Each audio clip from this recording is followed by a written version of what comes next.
missing somebody, Ms. Marshall? I think maybe they're outside. I'm sorry, did you say they signed in? Everyone did sign in, Okay. I was told. All right.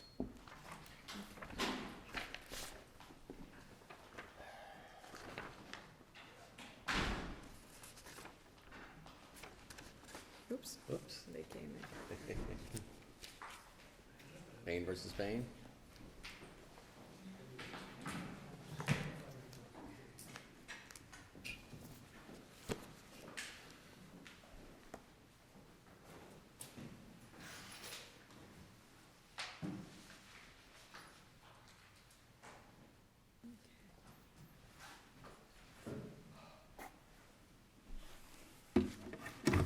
May it please the court. My name is Peter Vandenboom from Frost Vandenboom. I would like to reserve 5 minutes for rebuttal if I may. Sure.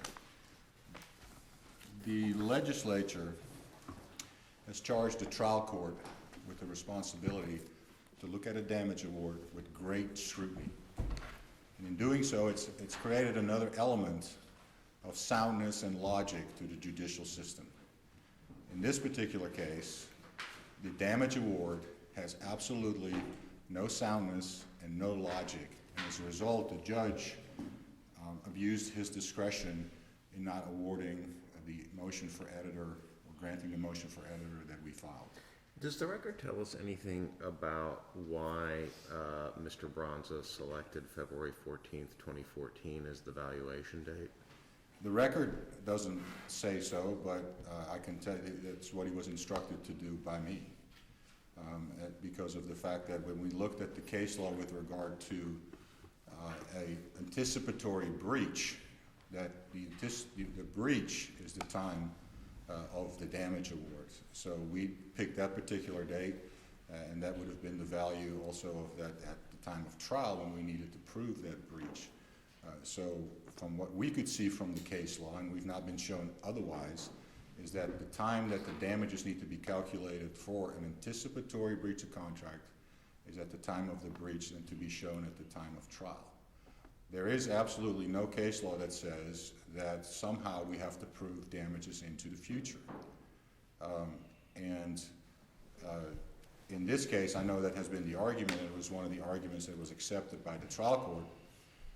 But there has been no case law can be cited that needs to be done. Well, have I got it wrong? I mean, I don't think that February 14th, 2014 could be the date of the breach here, right? This lawsuit was already pending then, I think. Or, I mean, I've gotten amended. It was pending. It was not the exact date of the breach. The complaint alleges the breach occurred on March 27th, 2013. That was a year before. Right, that's correct. So what would assuming you're right on the law, what would a valuation a year later tell us about the damages incurred by the plaintiff at the time of breach? Because that's where you do need to go to the record, which Mr. Bronson took into account, is that the fact that not much had changed within that year, and that the value of the corporation. Did he testify to that?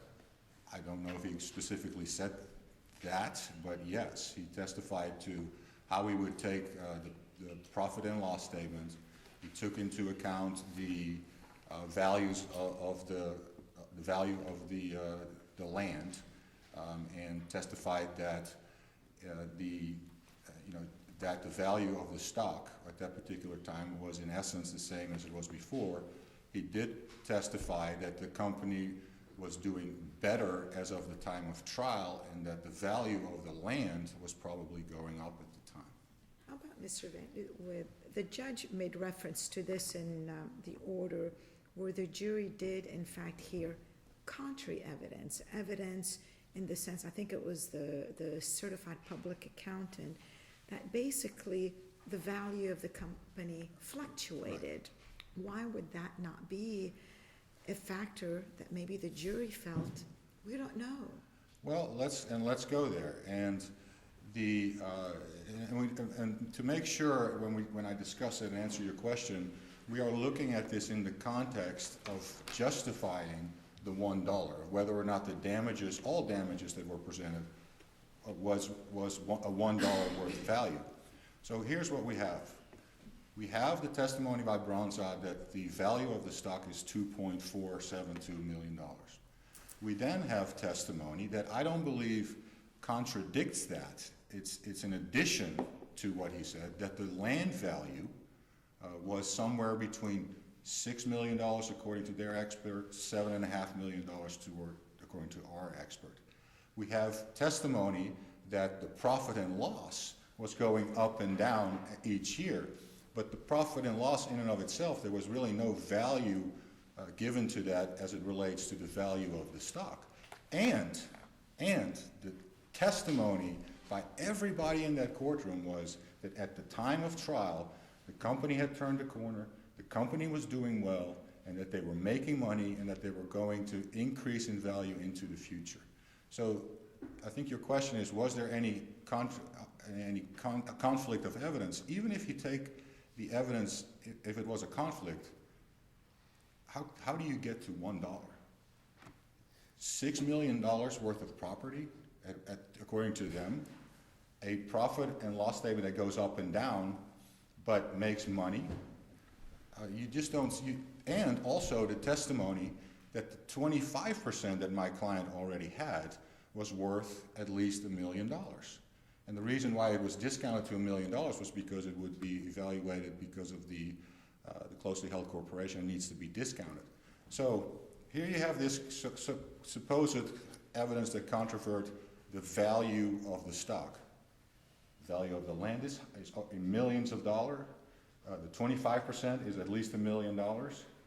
So how can a logical person, a reasonable person, then come to the conclusion that... Well, the jury was instructed that it needed to award, or that it could award damages in the amount the plaintiff would have obtained had the agreement been performed, reduced to present value. And I guess my question is, why couldn't a reasonable jury have determined, or a reasonable judge have determined, that wasn't proved here? That a valuation at February 14th, 2014 was not probative of what Mr. Payne would have received had the agreement been performed? The jury was instructed on the reduction of present value. They were not instructed that the manner in which they needed to calculate damages was at some time in the future. No, but they were instructed that they needed to determine what would happen if what your client would have received had the agreement been fully performed. Right, and they were instructed that needed to be done at the time of the breach. They were not. I think so. They were definitely not instructed that it was sometime into the future. And as a matter of fact, what Your Honor is asking me is a very good question, because in essence, the jury was not instructed to have to go into the future. So we have to believe, we have to speculate that somebody on the jury said, you know what, the law requires us to go sometime into the future in order to find damages, which they were not instructed on, and we're going to ignore all the damages that have been proven so far as what the values of the corporation, and therefore we think it's reasonable to only give $1. And besides that, what would happen, let's say we had to go through that exercise where we would have to prove damages into the future. In essence, the court would then require us to prove damage into the future of every single second, of every single day, upon when Mr. Payne could potentially die. So we can't do that. We would have to arbitrarily have picked a date in the future, again, which is not what the law requires us to do. So, well, you say the law requires evaluation at the time of breach. I didn't see a case cited for that proposition in the briefs, or if I did, I don't recall it. What's your best case? I can't cite to a case on that, but there's a breach of contract cases that are cited all throughout our case that say that the breach, that when you look at a breach of contract case, which this is, that the damages are at the time of the breach. I mean, there's at least 4 or 5 cases cited that state that language. This was an anticipatory breach claim, right? And the promise alleged to have been breached was, I get 26% of this stock when Kelsey Payne dies. Correct. So why isn't damage appropriately measured, or why isn't what your client would have received had that promise been performed? Why doesn't that necessarily entail some effort to determine what the value of that 26% would have been at wherever actuarially you would have expected Mr. Payne to have died? Right, which would have been about 7.5 years from the time of the trial. But the answer to the question is, we did not find a case in preparing for trial that we needed to do it at that particular time. I mean, there just wasn't any case that says in an anticipatory breach of contract, you have to pull out the life tables and prove damages into the future to do that. We did look at the contract cases, which says that the damages that need to be proven need to be around the time of the breach. And that's what we did. So we followed what we believed was the law of that time. If you take your argument also, let's take it to the facts of this case. Let's say we had done what you're saying, like, okay, in 7.5 years, Mr. Payne, the stock value would have been X. Then we would have to reduce it to present value. What would that present value be? The damages that we proved at trial. We showed the present value. We showed what it's worth right now. I think you're reducing a sum of money to present value. You're not valuing the company at the same time. I'm not sure that that's what. And I'm not sure that the number is exactly the same, but it will be darn close. And also, again, we're charging the jury now with something that they would have had to come up on their own, because you say that that's in the jury instructions.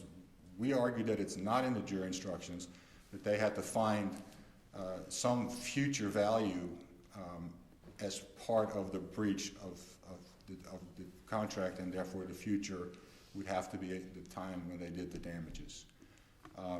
And again, now you run into this question again, is it then reasonable for the jury, assuming you're right? And I want to be clear, what I'm saying is they were instructed that they would find as damages, or could find as damages, the amount your client would have received had the agreement been fully performed. I'm not saying that they were specifically instructed to look in the future. Right, and when we're saying that they actually were not specifically look to the future, therefore had they been talking amongst themselves and saying we need to find some future date, they are now making a mistake, and they're now speculating as to what they should have been doing.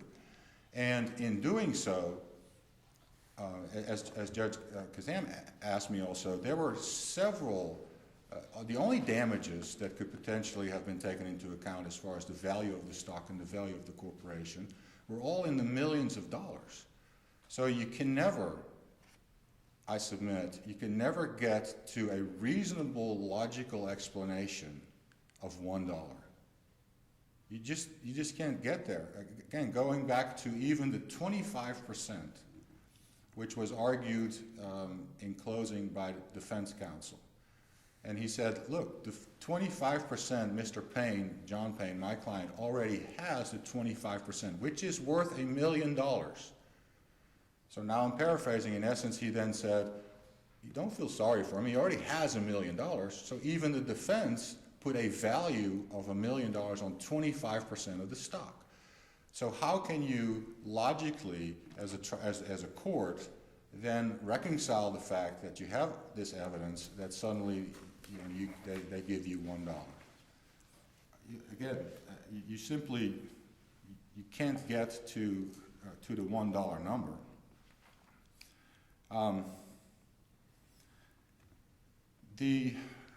The other parts, the judge gave 4 reasons as to why he believed that this was logical. I keep using these buzz phrases because logical, reasonable, that's what we need to look at. And was that $1 logical, reasonable, related to all the damages that were presented in this particular case? So the other reason by the judge given was that the profit and loss fluctuated.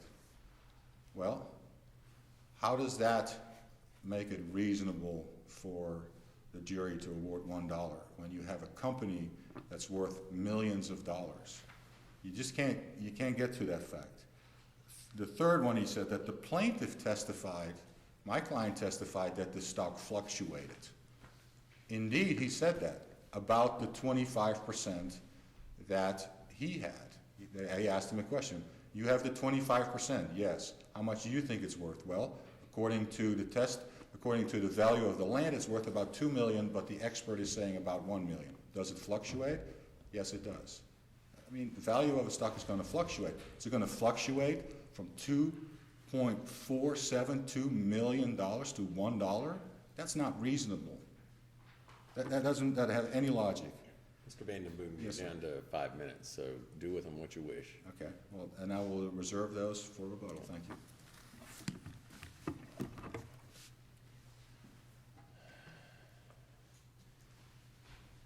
Mr. Richard, if you wish, you can reserve some time for your rebuttal on your cross appeal. We'll reserve 3 minutes. Okay. May it please the court, Barry Richard on behalf of the defendants. The agreement that the plaintiffs challenged here, as the court knows, was that Kelsey Payne would provide for John Payne to receive 26% of the stock of this corporation at the time of death. That's undisputed in this case. At the time of death, it is well-established law that the way that you calculate that is you calculate the value of the corporation at the anticipated time of death based upon actuarial tables. And then you reduce it to present value. We know what present value is because experts do it all the time. You anticipate that if we get all the money today, we'll be able to invest it. And it'll be much higher by the time we get to that point. And so the expert reduces the amount of money I get today to the amount I would need by investing it to get to what I'm entitled to in the future. There were two problems with this expert's testimony.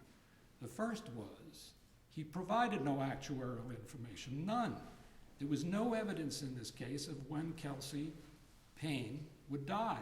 In fact, he was still alive at the time of the trial, and my understanding is he's still alive and kicking today.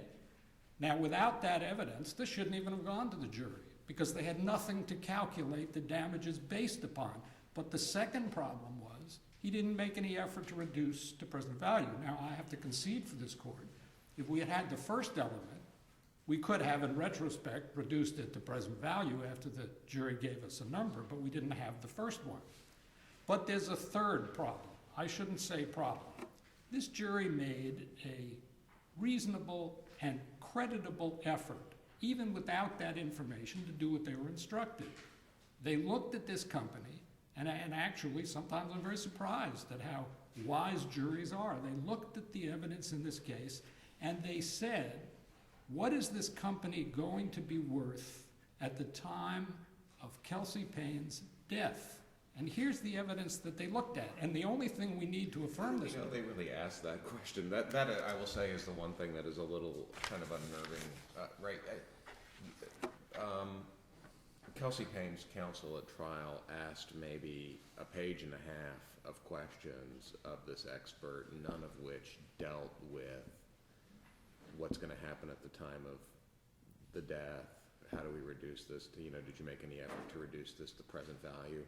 None of that's argued in the closing arguments, as near as I can tell.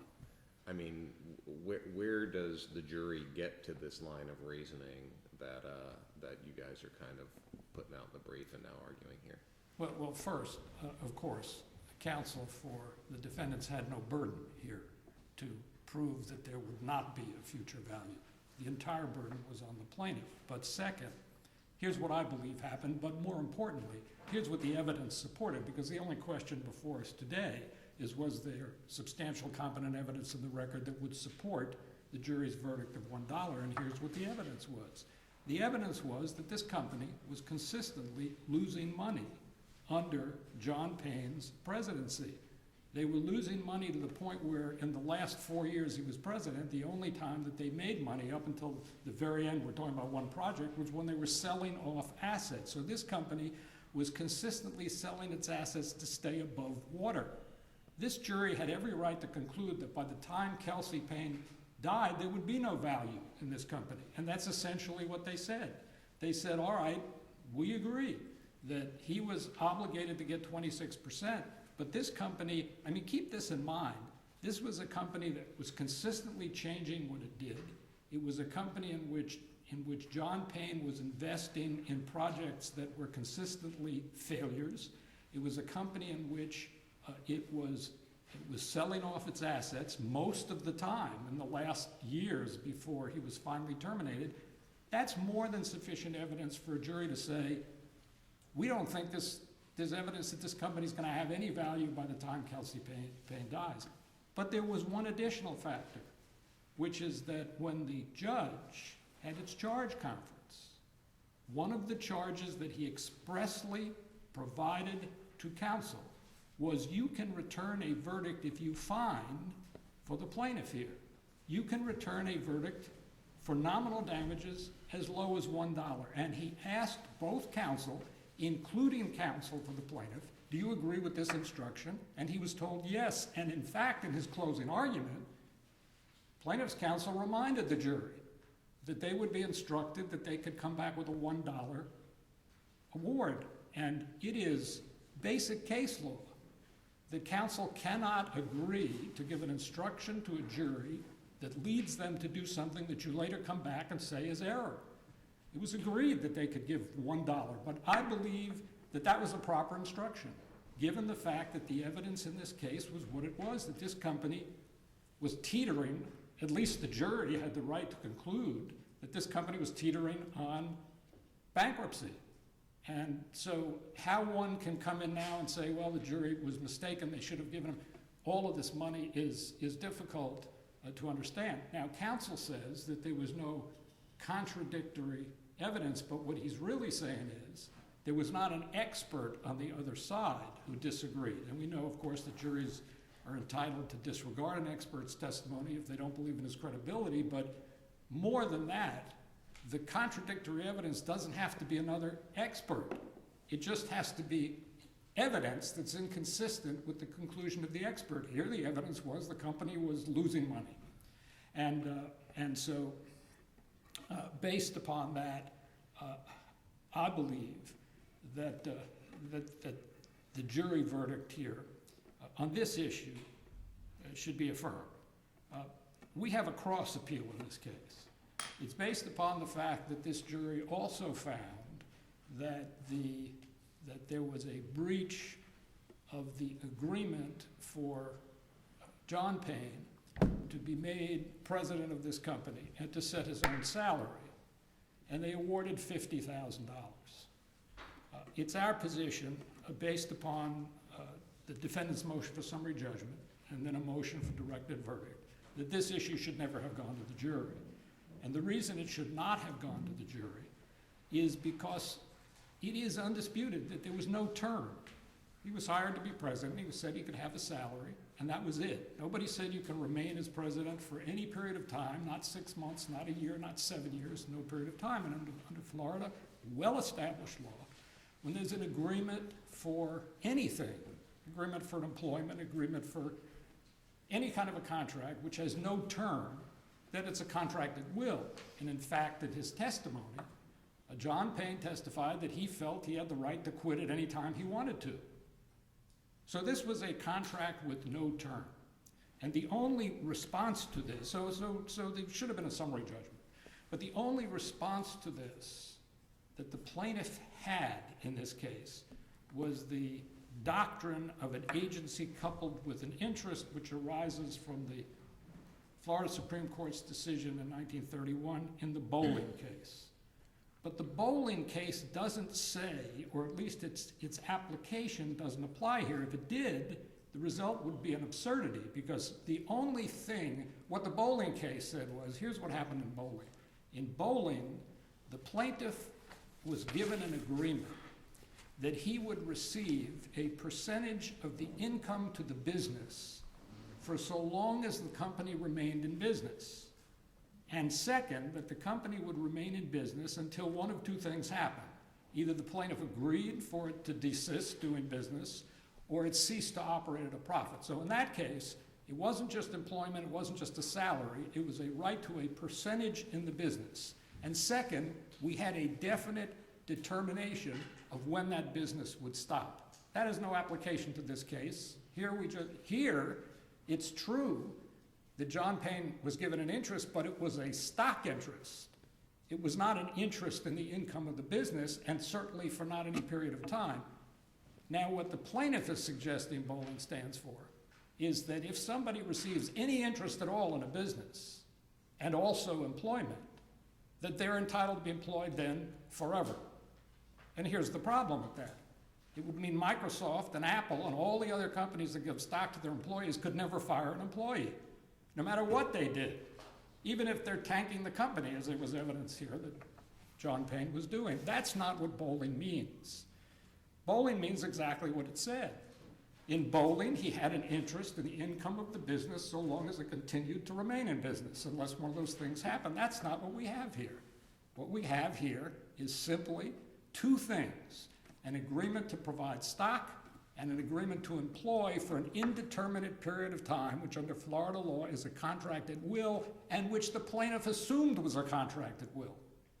There should have been no money given to him based upon his termination on the assumption that he was entitled to remain in that position going forward for any period of time.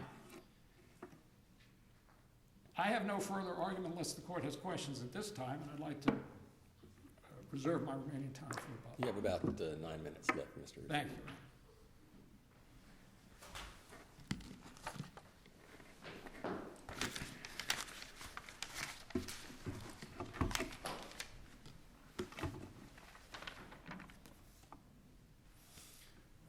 The first argument I'd like to address is the one of invited error. And it probably happened because the counsel that wrote the briefs were not at trial. But we had 3 separate counts at trial. The first count was breach of the agreement as far as the 26% of the stock. The second count was with regard to the loss of salary, a reduction in salary. Paragraph 15 of the jury verdict form goes to count 2 of the verdict form. And in count 2, I did kind of tell them that they could give $1-2 million. So I didn't mention the word $1, but I never, ever, ever said that about count 1. And the only thing that was boarded on count 1, the 26% of the stock, was with regard to the $2.4 million. Judge Solario, this is the jury instruction 504.1, the introduction to contract damage. If you find for Kelsey Payne, you will not consider it a matter of damages. But if you find for John Payne, you should award John Payne an award of money that the greater weight of the evidence shows will fairly and adequately compensate John Payne for his damages. And then it says you should consider the following type of damages. It doesn't say, give any instruction that they have to look to the future and give some only damages as far as it relates to the future. So when the appellee argues there is well-established law that you have to prove damages into the future, it is not cited by them. It wasn't argued here today. There is no such law, that there's well-established law to do so.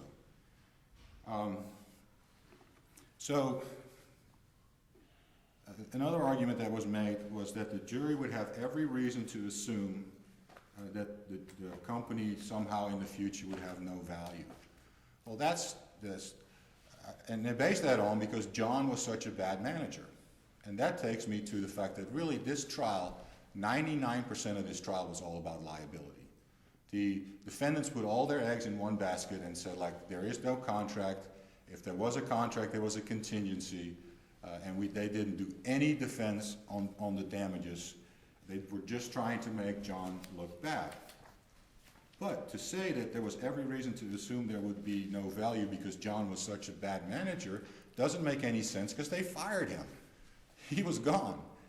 So you could never have that because John was gone. And it is also disingenuous to say that when the land value of this corporation by their own account, was at least $6 million.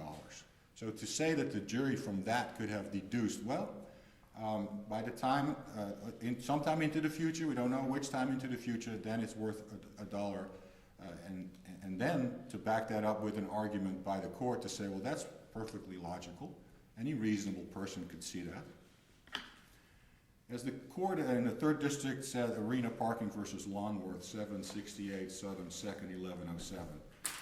To this day, they have not adequately explained how to reconcile the jury's finding of liability while awarding only $28,500, which amount is approximately 16% of the damages shown by the exhibits.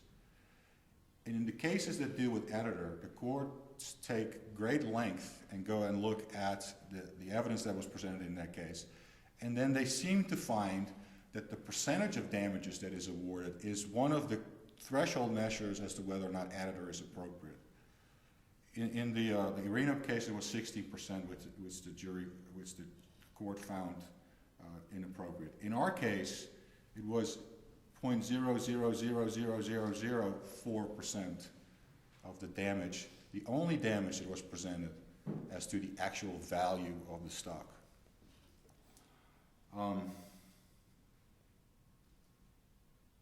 Again, this case was truly all about liability. They said it was about liability, and they said you can't enforce this because of the statute of wills. Well, for the statute of wills to apply, there has to be an agreement. I think they have now seen that there was never any agreement how the stock was going to be transferred, so the statute of wills cannot apply in this particular case because there was no agreement as to the manner in which the stock was going to be transferred. And that makes perfect sense because also in a regular breach of contract, and you need to get paid, doesn't matter if you get paid by check or get paid by cash, it only matters if that's going to be part of the agreement. The record is crystal clear that John Payne said there was never an agreement on the manner in which this was going to be transferred. And Kelsey Payne testified, I don't really remember, but at one point, years after the 1995 agreement, I did tell him that I put it in a will. Well, that, you can't go retroactively then make that part of the contract and say, okay, that was the agreement, the manner in which we were going to transfer that. Okay. That's it? Brandon, you need to wrap up. I'm wrapping up. So I respectfully request that this court look at damages that were presented in this particular case and look at the 768-74 and look at the terms a reasonable person, logical, and see whether or not there was any logical explanation for the jury awarding only $1 in this particular case. Thank you. Thank you. May it please the court, I would just like to do one thing on this rebuttal. The plaintiff has not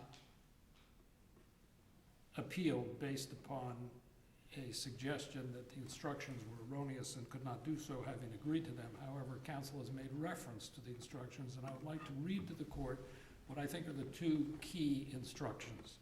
One of them is 504.10, which reads, any amount of damages which you award for future damages should be reduced to its present money value, and only the present money value of these future damages should be included in your verdict.